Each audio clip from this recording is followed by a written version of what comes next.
السلام عليكم. يلا بينا نعمل احسن طبق فول مدمس باحلى الاضافات وبطريقه سهله ومفيد جدا. يلا نعمل شويه الفول معانا منقوع 6 ساعات 8 ساعات. بس هنا هنضيف اضافاتنا المهمه. هنضيف الجزر، جزرايه كده مبشوره، و3 معالق كبار عدس، ومعانا فصين توم.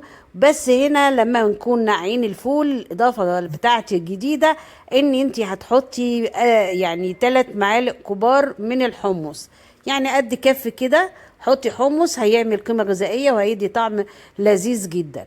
وطبعا انا بشرت فصين التوم على الفول، وهبتدي ان انا احط عليه بقى الميه المغليه، ونشوف هنكمل بيه ايه. طبعا طبق الفول ده من الوجبات الأساسية بتاعتنا اللي لازم يكون على الترابيزة في الأيام العادية وفي رمضان وفي أي وقت. هو ده طبق الفول الأساسي.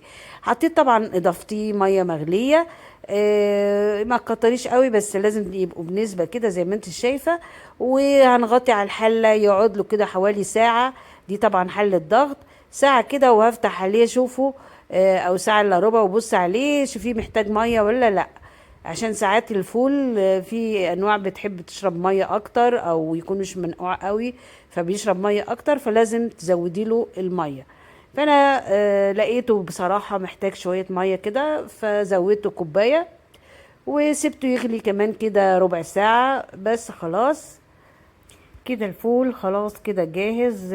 مش ناقص غير ان احنا بقى نعمل الخطوات الاخيرة علشان نقدر نحفظه في علبة او اي حاجة مقفول عليه في التلاجة، او لما يبرد تحطيه في اكياس حسب الوجبات وتحطيه في الفريزر.